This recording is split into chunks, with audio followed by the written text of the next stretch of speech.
Hi, Stephen here for the Idiot Quilter, and here's another interview in my series of interviews with subscribers. Enjoy! All right, hello everybody. It's another Idiot Quilter Presents, and today I have a special guest. I have Marie Faggiole. I said it right? You did. Yeah. Okay, great. And she comes from Marie's Scrappy Creations YouTube channel, and we're going to talk about that in a few minutes. But first, we're just going to get to know Marie. And so right off the bat, Marie, where are you located? I am located in Aroostook County, Maine, which is up at the tip top. Nice, cold, still getting frosty nights in this weather. Yeah. Part of the country. Beautiful. Okay, so you're not really that far from the Canadian border then. No, you can throw a rock. Oh, yeah. Okay. You're pretty close. We're right on the New Brunswick border. Yeah. Yep. Oh, okay. So our temperatures are about the same. We're having a nice day today. We've been having a nice week, actually. It's 18 degrees Celsius right now. That's there's about 66 Fahrenheit, I think, in around there. But anyways, okay. So how long now? Let's establish this.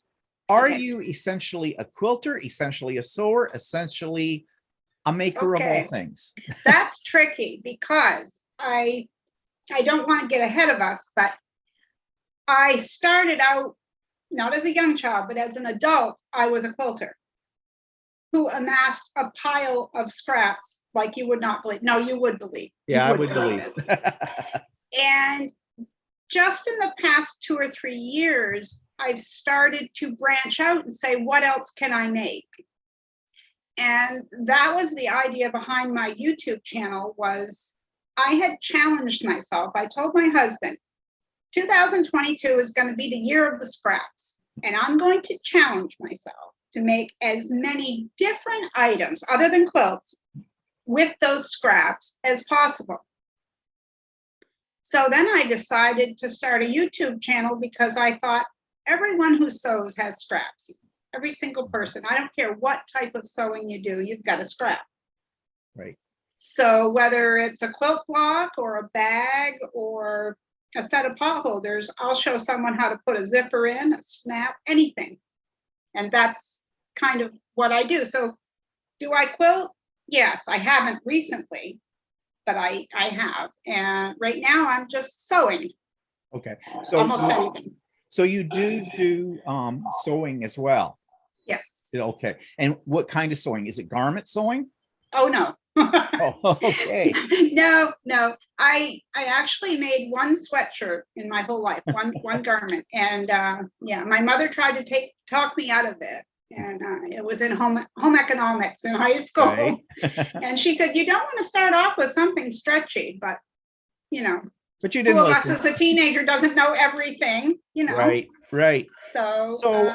So you started out then really quilting. So how long would you say you've been quilting? Like, you're trying to get me to say how old I am. I see where you're going. Oh, I'm not. I'm teasing. I never asked a lady how old she is. I was probably in my 20s, so probably the 80s when I started with quilting. And I started off really simply with those pre-printed, like a panel, I guess you'd say, and I'd put a layer of batting and backing it. But I was hand quilting them around the designs because I've always loved to hand stitch. Right. So a lot of my questions are going to be geared around quilting, but when I say quilting, I'm extending it to creative making. Sure.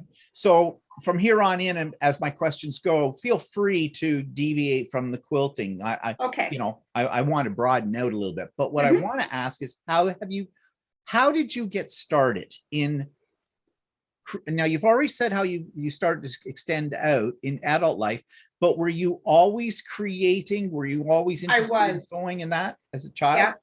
My first memory of anything creative was, I don't know if you remember them, but they were called sewing cards, and they were cardboard little things with holes in them that you would give a kid and they would stitch in through with a shoelace. Right. I remember having those a lot. By the age of 7, In the early 70s, I was embroidering daisies on my sisters, my older sisters' clothing, their jeans and things, because at 7, I could do that. Looking back, I don't know if my mom taught me or who taught me, but I remember doing it at that age. And that leads me into my next question. Anyone in your family influence you to create, to quilt, to sew? Absolutely. My mother, I grew up watching my mother sew. You know, she worked a day job, sometimes 2 jobs, and she would sew half the night. She sewed our clothes, smock tops, pants, Easter dresses, you name it, she sewed it. Barbie clothes, our dolls were very well dressed. And when I spent time with my great grandmother, she was a crazy quilter. And her quilts were gorgeous. I still to this day have wonderful memories of sewing with her. And well, I wasn't sewing, I was watching her sew at the treadle and learning from her. In fact, I just said it on a video the other day that the big thing I learned from my great grandmother about putting scraps together is don't worry about it. If you know, people ask me, how do you put your colors together? How do you put your prints together? I said, you just put them together. Yeah. Because I was trying to help Grammy, and I would hand her a piece, and then I'd look through that little paper bag to try to find what would match. And she said, oh, no, don't match. As long as you give me a piece that's different than the one you just handed me, perfect. And I would say that she probably inspired your ability to think outside of the box, because I saw your latest video where you actually talked about that. And I have the same nature, you know, sometimes just throw it together, see what comes out. Like, don't be afraid. It's only fabric, right? It's only scraps. That's true. But have you ever noticed, as I take it you're a scrap lover too? I am. I have people on my Facebook page, and they will post all these pictures, and I'm always saying, oh, that's beautiful. Oh, that's gorgeous. But I mean it 100%, because I have never seen any scraps put together that weren't beautiful. They end up beautiful. Well, you know, I think a lot of people get hung up on the whole color coordination thing. But if you look into nature, colors just naturally coordinate. If you look outside and you see all the colors, you'll see all the colors of the rainbow and shades in between. And nobody was standing there going, yeah, I want that tree right next to that rock over there and that. So, you know, life's too short to get hung up on whether or not your scraps are matching. It'll all come out beautiful. True. And I loved what you were showing with that group that you belong to, had done this ladder. Yes, thank you. Yes, that's one of my favorite ones. Well, I tell you what, I had messaged the woman who posted it on the group, because it's not my pattern and I can't find it anywhere. She just got back to me this morning and said it's her own pattern. And once I do a video for it, she's going to give me the pattern. So it looks like I will be able to share it with everyone in an upcoming video. Well, I'll be looking for that, because I want to try that as well. Oh, it's beautiful. And I have a lot of scraps. So what's your favorite creation and why? And I think it might be a sampler, isn't it? It is. It is a sampler quilt. Thank you, Stephen. Yes. One of my earliest quilts, as far as trying out a lot of techniques, was right around 1993. I made one of those country blue quilts that was all the rage, country blue in the early 90s, you know. I took all those colors and I made my mother a sampler quilt. And I had, you know, some curved piecing. I tried at least one of every block that I ever wanted to try. And I hand quilted that over one winter. And I'm proud to say it took me 3.5 spools of quilting thread. That's how much quilting I did on that. I love to hand quilt, and I went around everything there. I just meandered all over the place after like outline quilting. But that's probably my favorite because of how happy it made her. And do you still have that quilt, or? She has it. Yeah, she still has it. Yeah. So I wanted to be gentle about this, but I didn't know if your mother was still with us. No, she is. She's 89. She'll be 89 years old in June. So wow, amazing. Yeah, but she's still got it. Well, I'm sure it's one of her cherished possessions. then. Yeah, And she I'm does love just it. thinking all the hand quilting that you said you did on it. That's amazing. I've Yep. been tempted to try, but a needle gets in my hand and then there's blood everywhere. So I'm a little bit challenged on Right, handwork. yeah. But was going to say too about that quilt. So it was a sampler, and it sounds like it had a lot of pieces to it. Have you ever thought of attempting a Dear Jane quilt, if you know what that is? I actually don't know what that is. Okay, Dear Jane quilt, I have attempted this and I'll never do it, Okay. is a quilt that was made in the 1800s by somebody by the name of Jane, and it was all made from scraps, but it was all tiny, tiny blocks, and they were all samplers. And I think there's something like 160 blocks, maybe more than that in it. Oh yeah, more than that. I think it's over Wow. 300. So I got a pattern for this, and yeah, no. Too tiny, too tiny. And of course, Yes. she would have done it with hand sewing, right? Sure. And Yes. there are people who are, they're Dear Janers, and they will work on these. These are like bucket list, lifetime projects kind of thing. And when they get them done, and rightfully so, they're extremely proud of these Oh, quilts. absolutely. But yeah, just look it up on YouTube anywhere, you will find it. It's incredible. I will have to do that. But you know, speaking of quilts, I do have a funny quilt story I can tell you about the very first real quilt I made. I don't have it, but I didn't know anything. And this was before the internet. And I had one book that showed pictures of quilts. I didn't have anything to show me how to do it. So I made up blocks, completely hand sewed these blocks. I did not have a sewing machine, but I love to hand sew, so that wasn't an issue. But I wanted it to look like a sampler. But of course, the only thing I had in my mind was how Grammy did crazy blocks, and she didn't use sashing. So I didn't know how to do sashing. So seriously, Stephen, what I did was I made all the blocks and then I cut strips that I sewed on top. I sewed them right on top. I made them narrow but they still overlapped into the block. And it was embarrassing, but you know, it was my first try and I didn't have anyone to show me there. I was on my own where I was. So. Right. And that's how we learn, right? It is. And you have to have the freedom to experiment. Yeah. If you get all uptight about what the end result's going to be, you won't get anything accomplished. At least that's the way I look at it. So I think we've kind of touched on this already, but my next question is, what type of creator would you describe yourself as? Are you traditional? Are you modern? Are you exploratory? Are you? Okay, that is a good question. Now, as far as quilts go, I like traditional because of my OCD. I like everything to line up and I want my seams to meet and I want everything neat. But there's a flip side to that, because with modern quilting, anything goes. Right. So that falls into my love of scraps where anything can go. So I kind of like I don't know what you call it, the Mod Podge of just putting everything everywhere. So I can't define myself as one or the other. I just like when creativity takes over. Like when you don't want to get up to fix a meal, you don't want to do anything but sit there and create. Yep. I know. And you don't need a pattern. You're just winging it. And that's what I like to do. I enjoy that the most. So I'm going to assign you a label, if you don't mind. I'm going to call you eclectic.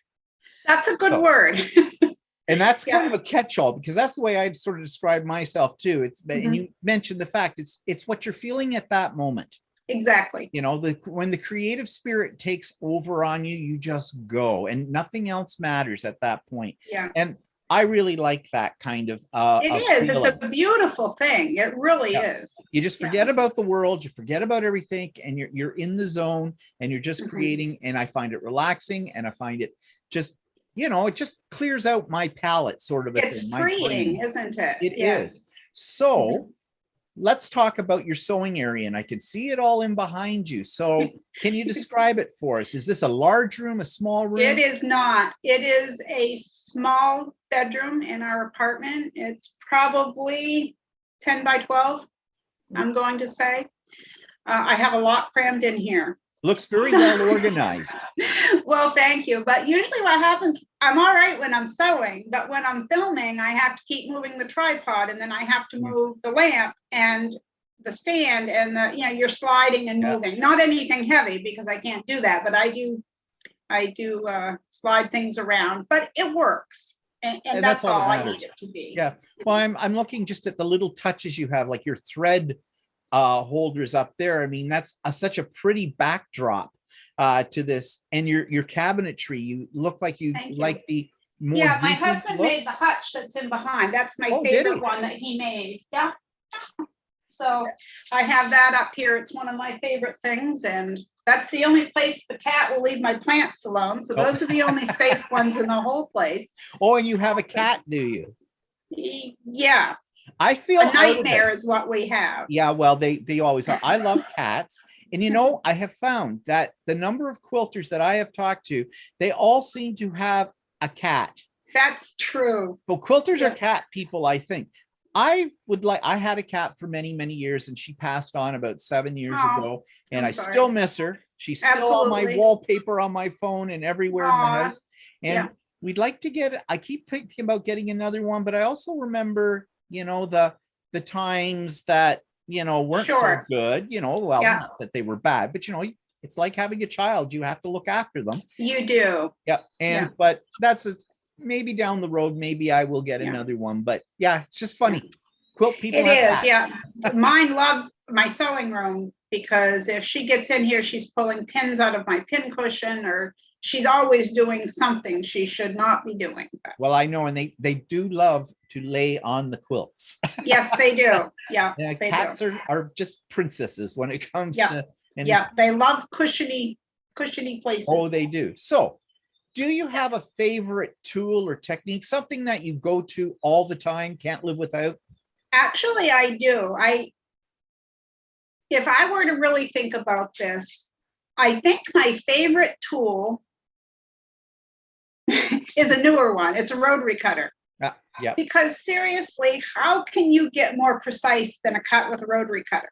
Yes. Now, being a scrapper, I don't necessarily need that, but I do like it. And then my other would be my wrist pin cushion. It's just simply, I made it one time because I needed it, and I use that more than anything else, other than the rotary cutter. A question about your pin cushion on your wrist. Do you have a handbag and shoes to go with that? Good question, but no. But I need to replace it. But it was just one of those things that I made up on the spur of the moment, because I had 2 or 3 round pin cushions, but they kept falling on the floor, and I was in the middle of doing something, and I had to fix that issue. And I should maybe try something like that myself, because the same. I knock my pin cushions over all the time, or they're out of my reach. I made a tutorial for that, so head on over to my channel, Stephen, and you can learn how to make one too. Yeah, I'll check that out. And I was going to go back to just what you said about the rotary cutter being your favorite tool. When you started to quilt, there probably wasn't rotary. There was not. That's right. That's probably why it's very important to you. Because so many people, like, you can say, well, kids today, they don't know what it was like before the internet, because they don't. We do. Yeah. We've had it both ways. And it's the same thing with a rotary cutter, because we started off with scissors. I'm assuming you've been sewing before the rotary cutter? Oh, no. Or not? I've only been sewing quilting for about 4.5, 5 years. Well, I knew you'd only been quilting that long, but I thought maybe you did some sewing before that. Never. No. Never. Okay. All right. Well, you really are a newbie then. I am. Yes. Well, your creations are beautiful. Oh, well, thank you. You're very talented. I stumbled into this completely by accident. I didn't really have, my grandmother quilted, but I don't ever remember seeing her quilting. Mm-hmm. And I stumbled on it completely by accident. I was a crafter. Isn't that something? I was a paper crafter. And now I'm completely, if it's to be sewn, I'm making it. And my husband, he got into this too, and now he makes garments. He doesn't like. Yeah, he does garments, I saw, and I'm thinking, oh no, not me, not this. That's me too. I can't do that, but no, that's what he does. So yeah, We have a lot of sewing machines between the I two bet of you, us. I have a couple of sewing machines. Yeah, I was going to ask you do. about your sewing machines. Like, Oh, what that's do you awesome. sew on? Yeah, what? I sew on a Singer Quantum Stylus 9960, just a Mhm. $500 machine I think I Right. paid for it. That's the most I've ever paid for a machine. I've never had like a Juki or anything like that. I'm not saying I wouldn't want one, but No. that's what I have. I have a 1910 treadle that we bought in the early 90s. My husband bought for me for $50 at a secondhand store. And that's in the living room. And do you sew on that one? Okay, I could. Right. It needs some work, but I live in Aroostook County, Maine. There is no one to fix machines here. Oh, Okay. okay. So it needs some work, just as I have a 1954 Singer in a cabinet, beautiful machine. Something is wrong. No matter what you do with the tension, something's just wrong. But I really would love for those machines to be usable. I would be using them. Yeah.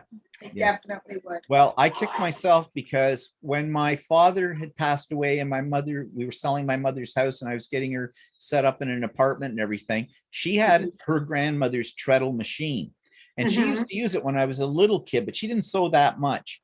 But one of the legs on it was one of the ones where you open up the cabinet and it folds down in, and it's it's got the whole bit. That's what mine is. Yeah. One of the legs had broken on it years ago. It was, I don't know, cast iron or something that really, you'd have to have an expert who's into like welding and knows restoration. Yeah. And all that kind of stuff fixed. But I had no interest at that point in time. I was not quilting. I was not sewing. So I gave it away to a junk dealer. He took it out of the house. I think he sold it. I think, I would bet. I kicked myself.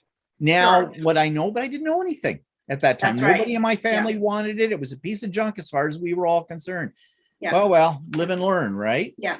I have, not to interrupt you, sorry, I have That's a sewing stool that my mother gave to me that was my grandmother's. It has like, you take the cushion off and it's got a storage space in there. Right. And my mother has the machine that it goes with, but I have the stool that was my grandmother's. So that's pretty cool. And just as an aside here, does your mother still sew?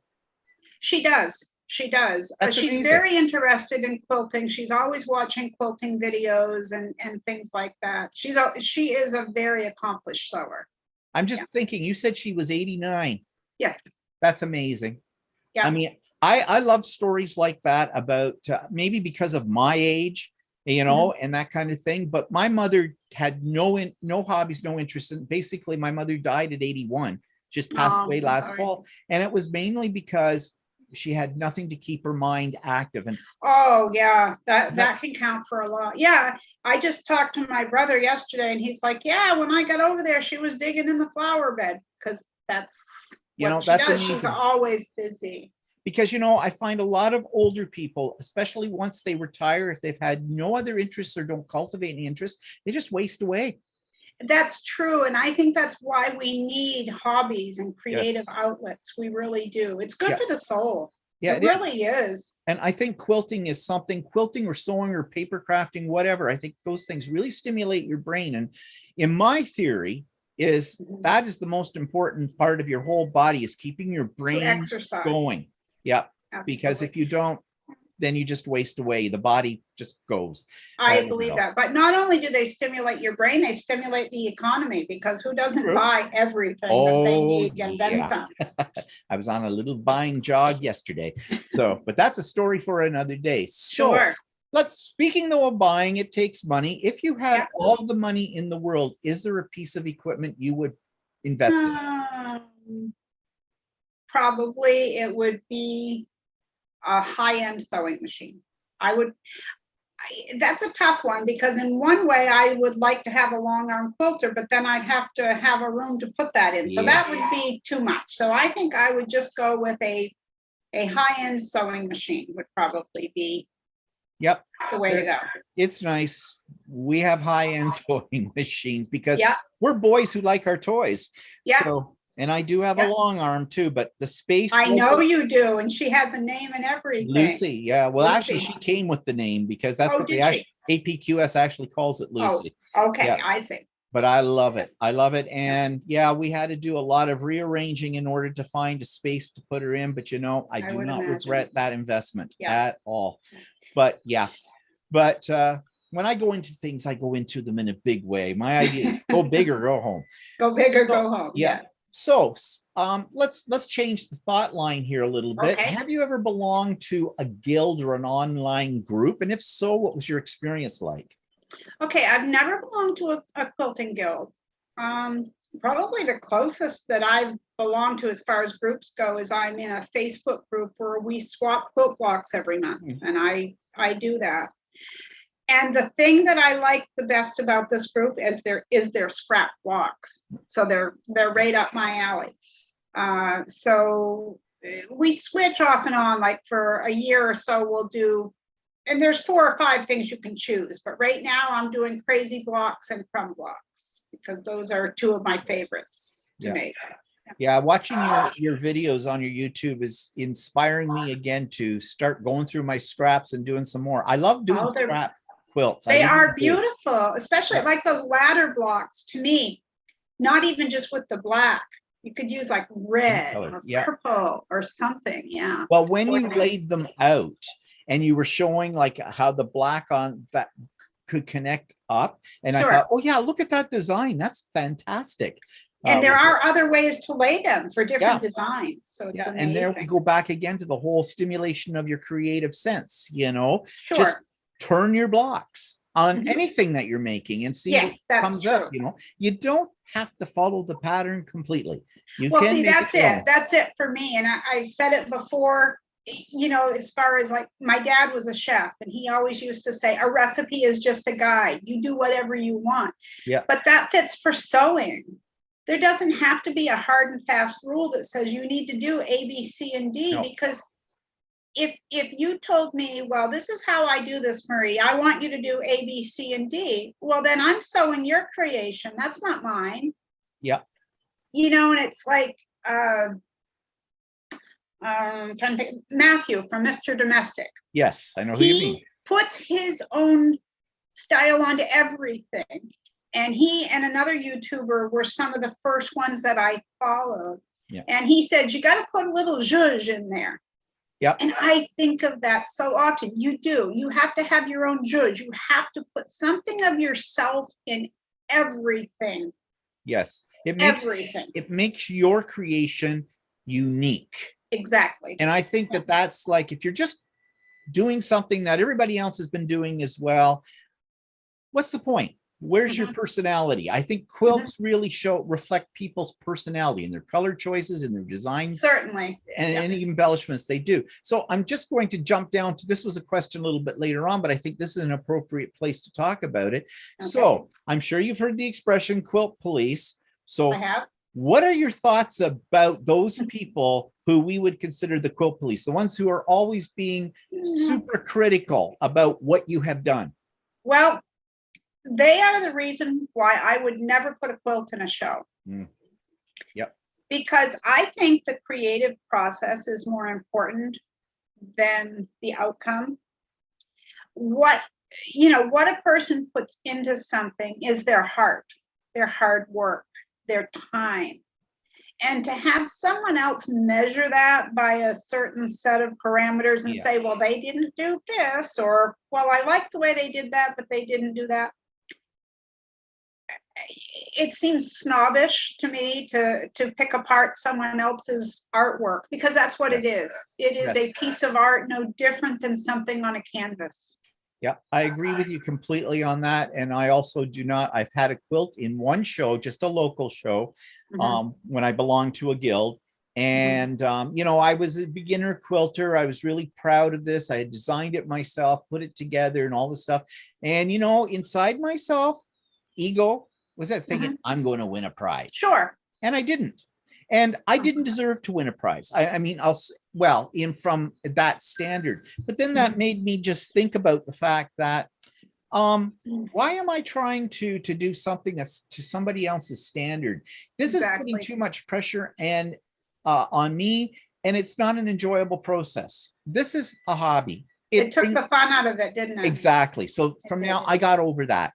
I mean, I tend to be a competitive person to a certain extent by my nature, but no, it's not worth Yeah. it, because if Yeah. it's not fun anymore, why do it? You know, I did enter a quilt into a local fair. Like, it was just, you enter your crafts. It wasn't quilts. It was, you could put anything in there. And I did win the prize on that one. I won a blue ribbon, but that was the same year I entered jams, jellies. It was just a local Yep. friendly country fair type competition. And they did show the quilt, and it was pretty, but it wasn't my best work. It wasn't hand quilted. It wasn't something that now I would put out there. Right. Yeah, I know exactly what you mean. Same with me. But I think when you first get into quilting, there's such a pressure on you, put pressure on yourself to be perfect. Sure you do. You know, and I think that's, you know, that's when people decide I don't want to quilt anymore because I can't reach that standard. Well, there is no standard. You know, the only standard is the one you set for yourself. Mhm. So be easy on yourself. Have fun with it. That's true, and it should be fun. And a friend of mine said, well, I made a quilt, but I didn't like doing the batting and the backing and the binding. I said, so make quilt tops. If that's what makes you happy, make quilt tops. Donate Exactly. them. Yeah. Someone will finish them. That's right. You know, so that brings me to the whole thing then about experts. Are there any sources of information or so-called experts that you go to frequently for guidance or help? Well, I go to YouTube Anniversary. And what is it? Yep. YouTube University, I guess they call it. When I went away, I stayed in quilting books usually for quilting sources early on. When I started going to YouTube University, my two YouTubers were Vanessa from Crafty Gemini, because she would try bags or whatever. Right. And Matthew from Mr. Domestic. Those two are the ones who really got me started, if I were to give credit where credit is due, because they made me feel comfortable enough to try things without worrying about how they were going to turn out. Yeah. And you know, YouTube is a wonderful source of information, you know, at your fingertips with it. Like, but that's the way our world has gone, isn't it? And during COVID and everything, it opened up all of that, you know, like Zoom, like what we're doing right now, you know, that kind of thing, and Zoom classes. And and I know some people still like the in-person classes and that kind of thing, and that's fine. But you know, I like the Zoom classes better. It's a whole new opportunity. I can sit here in my sewing room and I could sew with you. Yeah. I could say, see where this didn't meet up, and I could hold it up, and you. Now, we would not be able to sew together otherwise. So it has opened up opportunities that people didn't always have. Yes. And like you say, we're not in person, but yet it can go across the miles so much easier. Yeah. In and some you know, ways. I find, because I do like once a month a craft and chat, and then I occasionally will do a pop-up sew crafting day as well. And I enjoy doing that with people because I can see them. And as you said, they can show me what they're working on. I can show them something. I always glean information from other sewers, quilters, crafters that I didn't know before, or things that were really helpful. So, you know, if I was at a retreat, those are kind of nice, but I don't have to lug all my stuff. Yeah. And inadvertently, I usually forget something at home and retreat and go, crap. At home, it's all here. So speaking of all of those kind of connections, then let's look at where you get your fabric. Do you go to physical store, or do you buy more online? Well, pandemic has really changed all this. Yeah, true. So I've had a lot of fabric for a while, but what I have is not large pieces. Everything that I had was 1 yard or under, because I love scrapping. I love putting all these together to make something. So when the pandemic happened, I did put in an order. I forget where it is, but I bought for one price. I bought a whole bunch of 108-inch wide fabrics, you know, 5 or 6 yard cuts, just to get some blenders and things to have for lining tote bags or backing quilts or what have you. And I find on Etsy there are a lot of sellers, and they're small businesses. So there are no local quilt shops to me. Right. There is not even a Joanne Fabric near me. You have to drive a mile south to get on the I-95, to drive a little over 2 hours to go to Bangor to get to a Joanne Fabric or whatever that is. And there isn't anything local. The only thing close we have that sells fabric is Martin's. Now, Martin's is perfect. There's another YouTuber, Darlene Michaud, and she used to do Martin's hauls. Yep. And it's a Maine store. You get out of Maine, there is no Martin's, and they are known for having a fabulous fabric department. But you can't go in and say, well, I need some PUL. Can you order me some pink? It doesn't work that way. Mm-hmm. If they have it and they bought it on the selvage discount thing, you're getting it at the good price. Right. So you can get supplies, but it's not a reliable source of supplies, if that makes sense. You might get what you want, you might not. Yeah. What I fear is that because of COVID and because a lot of people who may not have bought things online before have now gone to that. And, you know, like myself, I love buying fabric online. I love going in and feeling it too, and seeing it as well. It's not the same as the store, but no, it's not. But I still buy a lot. Well, I'd say I buy probably the majority of my fabric comes online because my local quilt store is an excellent quilt store. But, you know, I see something, they don't have it, or I have to wait for them to get it in. So, you know, if the price is right, I'll do it online with that kind of thing. But I think a lot of people have gone that away since COVID as well, which now the fear is that maybe some of the little stores that have, you know, brick and mortar are going to go under. And that's sad, Stephen, because I've always tried to support the small local businesses, because seriously, that's what holds up our communities. It is. Yes. But right now, I can't do that. Even if it were here, I can't. I'm not comfortable enough. In fact, right now, where I am, Aroostook County, Maine, has the highest per capita COVID rate in the United States. We're the hot spot. Okay, you stay on your side of the border. See, you like this little Zoom meeting now, don't you? Yeah. Well, that's another thing too, right? It's true about it, because really you know, is. especially when it's people in my age group who are a little bit more vulnerable to this kind of stuff. And I mean, I'm triple vaxxed, about to get the 4th shot next week, but it's not a cure, and it doesn't won't get it. You know, you can still get it, just hopefully it'll be a lesser state of it, but it'll be milder.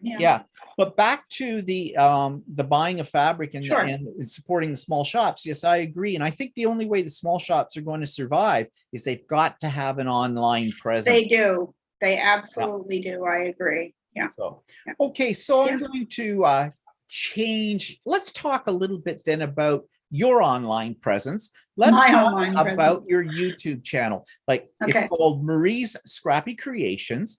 And how long have you had that up? 3 months. Wow. And you've got quite a few subscribers in 3 months. I did. You know, I didn't expect it to take off. Like I said to you, I wanted to make a YouTube channel where I could share what I make. And I thought, well, a couple of people might be interested in what I do. Who knows, you know? And I'll just throw it out there. And in one 8-day span, I had almost 900 subscribers. And that was like in week 3 or 4.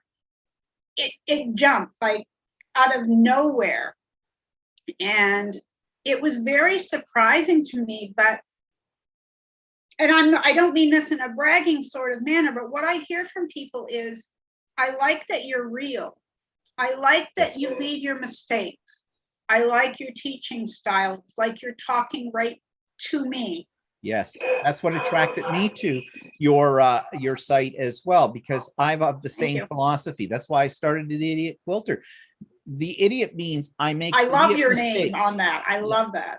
Yeah. And you know, it's the same, because I was watching YouTube videos. I'm a great consumer of YouTube, and you know, I'm always looking for new channels to watch, but the ones that turn me off, not that they're not valuable, but the ones that turn me off are the polished ones. The ones where, do you do this, then you do this, then you do this. Well, wait, I had this problem doing this. Did you not experience that? But they never tell you that.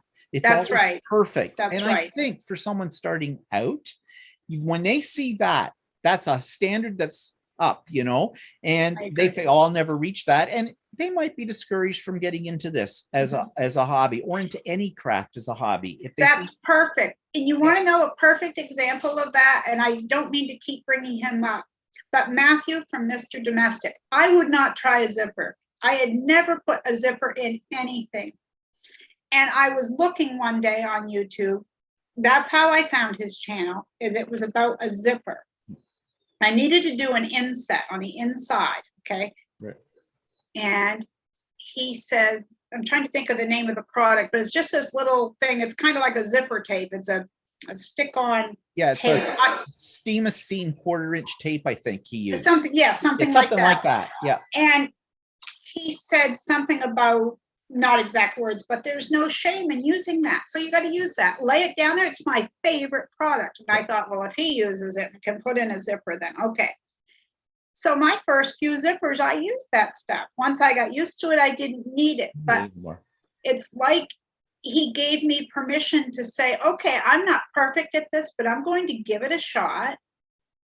And with this product, I can do it. If I do it like he did, it's going to turn out. And it turned out. I was amazed.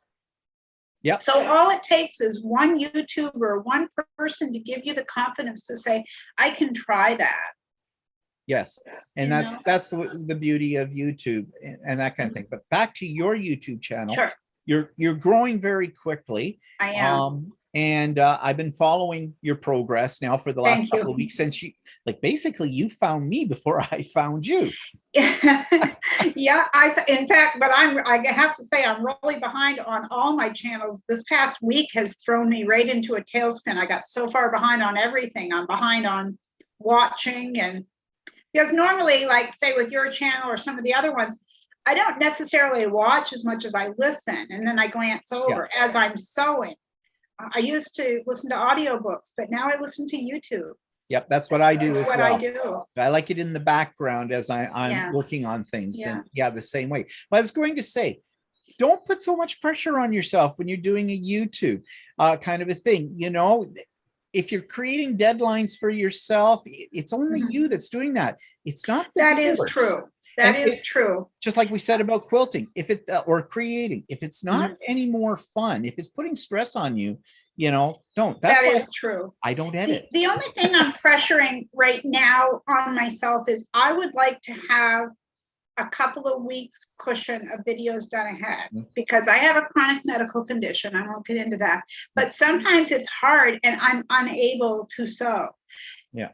So for me, I know that people would understand if I said, I'm sorry, I'm not putting out a video today.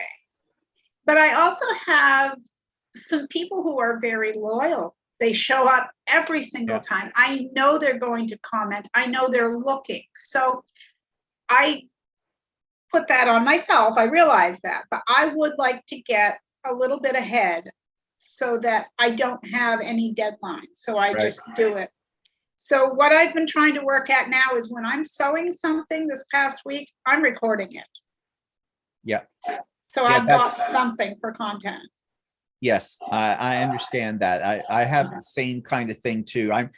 I'm usually only 1 week ahead, sort of, you know, like Mondays and Tuesdays are my days to work on videos for the next week over, kind of a thing. And then I add to it as the week goes on, like you know, I might be sewing something thinking, I should be, you know, showing this. I should be doing something with it. But yeah, and it does become a full-time job. And I'm determined that it's not going to take over my life, although well, it can. It certainly can. You do have to set your boundaries. And to me, I have to kind of treat it like a job in a way where I say, well, I'd like to get 2 hours in the sewing room today, or, you know, something like that. So you do, but I don't have anything else to do, you know, really. I don't have like a job to go to. So, and I didn't get into the channel to get 1,000 subscribers or to earn. I'm not in it for that or for the money, because you certainly would really have to hustle to make some money here, let's be honest. But what I do want is I want anyone who watches my channel to feel like they're visiting. Yeah, That's what I I get that. want. It's the friendship thing, because I have met incredible people. Look, you're way up in Canada. I've got people in New Zealand and Australia. I've got them in England and Scotland. I'm all over the place. It's such a beautiful thing to meet people that we would never meet in That's right. real life. Yeah, I agree with you. And that's one of the things I like about what I do on it too. I've met so many interesting people, you know, and I have friends on here, although we have Absolutely. never physically met, never gone out for a coffee, had lunch, whatever, but I feel like they are friends because, Absolutely. you know, our Yes. frequent contact with that. So, you are going to get very busy very soon, because after this video goes up, I can tell you, you're going to have a whole bunch of new subscribers. Oh, well, I will Yep. take them. Hopefully I won't disappoint them. And that's my goal is for Mhm. doing these interviews, is to present people to everybody else out there in the YouTube world that are just like them, you know, Yes. average people, so that they can learn from it. And yeah, and so I guarantee Well, you, I you're gonna have really a good- appreciate the opportunity. You know, just watching your videos and everything. I was, when you asked me, I was blushing. I was like, me? Like, he wants to interview me? Why? Oh yes. So Oh yeah. And I appreciate the I will opportunity. put the link in the show notes to Marie's Scrappy Creations in there as well, so people can get onto your site and check it out, because it's Well, so thank you very much. so I worth appreciate that. checking out, because I'm loving it. Yeah. So just before we finish up here, I want to Sure. know, do you have any challenges or goals for the future? Challenges or goals? Challenges is getting a couple of weeks worth of content up, Yeah. but no, I know that's not what you mean. My goals are just to keep on being creative for as long as I can. I seriously love to, I like to take a pattern. Let's say I take a tote bag pattern. Well, not really a pattern, it's a method. Let's be Right. honest, it's a method Yeah, of making yeah. something. And I say, how can I zhuzh that up? How can I make that mine? And then I like to just deconstruct it and say, okay, what do I want it to be? So I guess to just stay creative and just Stay keep on creative. doing it and teaching people anything I learn, and hopefully they like what I teach them. Yeah, kind of like passing it forward. Here's what I Yes, learned. pay Maybe it this will forward. help you. Absolutely. I agree. Now, speaking of that, what do you do with all your creations? Do you sell them, or have you ever thought about selling them, or? I actually have thought about setting up an Etsy, but then I hear good and bad, people say, Right. you know. I gift a lot to family and friends. I have sold, I have, before I set up my Facebook group that's for my YouTube channel subscribers, I do have one that's for family and friends, and normally that's where I'll put something up for sale, and it usually sells there. Okay. But I definitely need to look at an outlet because it's getting It's piled piled up. I know. I have. I knew when you asked me, I knew you knew where that was going. Yeah, I have a guest bedroom or guest bed that's covered in about 30 quilts on Certainly. there. Yeah. And you know, when I'm done a project, and you probably find this too, it's probably more the journey, the process, Then than it the is. final product. And then when the final product's done, you go, well, that's lovely. Put it Yep, over in the corner. yep. Let's move on to the next one. Exactly. I do that too. I do that. But you got to Perfect. find people that are worthy to gift these to, you Yeah, know, yeah. people who are not going to get a quilt from you and go, oh, that's lovely. You visit them 6 months later and the dog has chewed it up because I actually have a story about that. Well, You tell. almost hit the nail on the head. I made a beautiful baby quilt one time. These people said, oh, our daughter's having our first grandbaby. Will you make a quilt? And I did. And oh boy, did I put my heart and soul into that quilt. I made a beautiful sampler out of baby fabric. It was hand quilted. We went over to see the baby, and when we stepped onto their porch, it was an outside wraparound porch. Their cat had kittens on my quilt. Oh, gracious. I didn't stay very long. I was not impressed. No. I was so upset. I wanted to cry. Yeah. Because that was my creation. Yes. And I had gifted it to them weeks before. Yep. Yeah, I know. It was crazy. So I have to find, I mean, my philosophy is they have to be quilt worthy people, kind of thing. They have, and what I mean by that is they have to understand the time, the effort, and you Yes. know, the love you've put into something like this, that this is an Certainly. extension of yourself, you know, and It truly is. you know, Yeah. if they don't want a quilt, then say so, you know, don't, Yeah. you know, Yes, get to I'd something rather else. have them turn something down than to take it and misuse it or Yeah. not like it or yeah. Exactly. I wouldn't be insulted if they turned around and said, well, you know, that it's lovely, but really maybe someone else for that, because, you know, I don't want it, you know, kind of a thing. Sure. And I would appreciate that, because not everybody is into it, right? Right. So as we finish this up, I want to ask you, do you have any advice from your experience that you would extend to people who might, you know, want to get into this kind of thing that we're doing, the quilting, the crafting, the sewing? Yeah, I think I do. I think that would be, because I was so worried when I started about everything being perfect, like we talked about. It would just be to be creative. Because if you let the rules stop you, or what a seam that doesn't meet stop you, and then you throw in the towel, that's just not good. You need to let your creativity flow. Not everything has to be perfect. It just has to be done. Exactly. You know, how many people have, you know, what they ever call the UFOs and all this and that? It's a sad thing, because there's a lot of time and effort into that. So even if it isn't perfect, finish it, because someone along the line, a grandchild or a niece or a nephew somewhere, is going to go, well, auntie or Grammy or Grampy made that for, you know, and they gave it to me.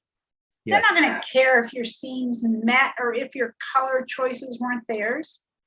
It's the creativity. It's from the heart. And that's what it should be. Yeah, as I would say, just translate it, be fearless, go with the flow, and just enjoy the journey. Yes, absolutely. Well, thank you, Marie. I have enjoyed our journey today. I have too, Stephen. Thank you. And I told you I wouldn't bite, and I didn't. See, I wasn't sure. No, I pretty much figured I was safe. Yeah, and I will post the link for your YouTube channel in the show notes below this. And as I said, be prepared. You're going to get lots of new subscribers. So enjoy all of that. And I want to thank you so much for taking the time today to do this interview with me. And yeah, so thank you so much. And well, you're welcome. And thank you very much. You're welcome. And